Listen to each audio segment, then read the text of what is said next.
Welcome everybody, share number 968. We're learning today Lila Nishmas Moshe Dov Ben Rabar and Zisel. Lila Nishmas Blima Basra Moshe and Refuah Shalema Yehuda Aryaleib Ben Hinder Shetakav Refuah Shalema Pesach Shechel Yisrael. Getting back to our malacha of MEMACHAIK and MEMAREACH. So I just want to talk a little bit about, we spoke a little bit about it quite a while back in reference to earplugs, regular earplugs that people use when they go to sleep sometimes for noise or for whatever the case is. So there's two different types of earplugs, right, that people put into the ear. You have the spongy type that just pops back. In other words, when one sticks it into the ear, so then you take it out, it just pops back to the regular form, the regular shape. And then you have another type that's sort of like a silicone or possibly wax type of earplug, whereby it becomes the form of the ear. You form it like into the ear. So when you stick it in, it sort of like becomes formed out, and you have to sort of like squeeze it and rub it. It's a various, I'm not so familiar with it, but that's how the place can bring it down. So Lamaisa brings down the Sefer HILCHOS Shabbos, and he says Lamaisa from the, it's actually brought down first of all in the Sefer Shmiras Shabbos Kehilchasa that one should not use the one that's made out of silicone or wax. Just to read the lashon from the Sefer Shmiras Shabbos Kehilchasa in the English, he says like this: pliable earplugs of kind used by light sleepers. They want to prevent noise so they can sleep right and so on, to prevent their sleep from being disturbed and so on.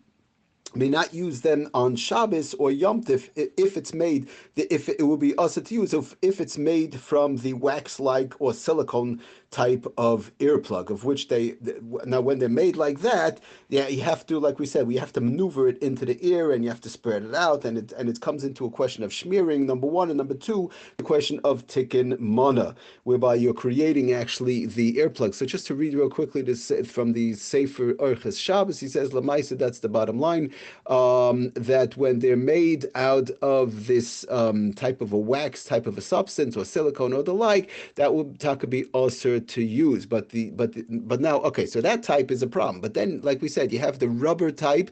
It's either rubber or like a spongy type of an earplug, and it brings down that it was said over that Mashikosav Agam Reb Shlomo Zalman Auerbach Zecher Tzadik Levracha B'Sefer Shmiras Shabbos Kehilchasa was brought down B'Shem Reb Shlomo Zalman. Reb Shlomo Zalman said that the mutter l'shtamish b'pekak hakavana lipkakim hasuyim mechumer sfugi. It's like a sponge, like a sfug, like a sponge type of a thing, like a rubber. It could be the spongy or like a rubbery type of thing, that pops back in. In other words, it's one shape and it doesn't change. It changes when you stick it in the air. You pull it out, it pops back. It's a spongy type of a material.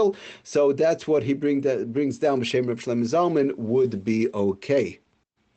And just to finish off how he says in the Orchos Chaim, he says interesting that it becomes a tzura of the. In other words, you have the two types. One becomes it stays the tzura the way that it was. In other words, the shape and form that it was. It pops out like we said. The other type becomes a tzura of the ear. The mechumar. In other words, it becomes it's shaped out into the shape of the ear when it's waxy or silicone type style. So a person has to know the various different types of earplugs. And just to finish off the Indian, I don't want to get too much into it, but just real quickly, I don't know how many of us use these earplugs, but it brings down the Sefer Learning Shabbos in 3 minutes. The bottom line: there's a dispute amongst the poskim regarding the use of wax and silicone earplugs, as they mold to the shape of one's ear, and often have a like oil-based type of a thing, like a silicone waxy type of thing, to prevent the prevalent conclusion is that one should not use these earplugs when they're silicone or wax type base. But he brings down the Lamaisa cotton, for example. Somebody wants to, we're talking about cotton that was torn before Shabbos. You can't tear the cotton on Shabbos, pre-torn cotton, just like we don't tear paper towels, we don't tear cotton, and the like, we don't tear tissues and so on. Okay, so bottom line is cotton that was pre-torn from before Shabbos, or a spongy type of an earplug, would all be allowed to be used, because these are things, when you stick cotton in your ear, you're not forming it into anything. You stick this rubbery, spongy type of earplug into your ear, you're also not forming it into anything. Okay, so that's the bottom line as far as when it comes to earplugs. Okay, and also, like we said, there's a problem of taking money, of forming it into the shape. Now, I just want to talk a minute about, we spoke about last time, a short while back, the regular baby oil. We spoke about oils, the flowing, free-flowing oils. We said in general that was no problem as far as MEMACHAIK. And just to real quickly go through the Sefer Shabbos, Shmir Shabbos HILCHOS brings down how to do it. Lamaisa, we spoke a little bit about it, but he says like this: it's permitted to apply oil of a normal consistency to a baby's body, regular baby oil and so on. And but how to do it? The question is how to do it. To do it, the best thing is to do it with one's bare hand or with a piece of non-absorbent synthetic fabric. For example, like a plastic type, obviously a soft plastic or so on, not to hurt the baby, chas v'shalom, but a soft type of a thing that's not non-absorbent, like plastic and these type of things.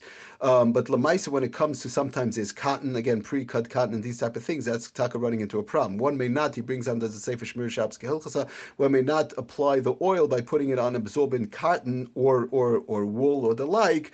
And then, because what's going to happen, you start pressing it down, then you're pressing out the oil that's absorbed inside of the cotton or inside of the wool. The oil will be squeezed out during the application, obviously, that because that's what you want to do, you want to press it down. And one or not to put in the cotton even tightly, even if the cotton was tightly compressed from before Shabbos or before Yom Tov. Okay, because then possibly somebody might think, well, it's tightly compressed, maybe it won't come out. The same thing, one has to be careful not to use cotton or wool or these type of things to rub it onto the baby. But he does bring down, when you put the when you put the baby oil on the baby, one may, however, put the oil on the desired part of the baby's body. Right? Again, you rub it in with your hands, and then gently wipe over it with an absorbent cotton or absorbent cloth or cotton, to wipe over it lightly, because then you're sort of like absorbing possibly the extra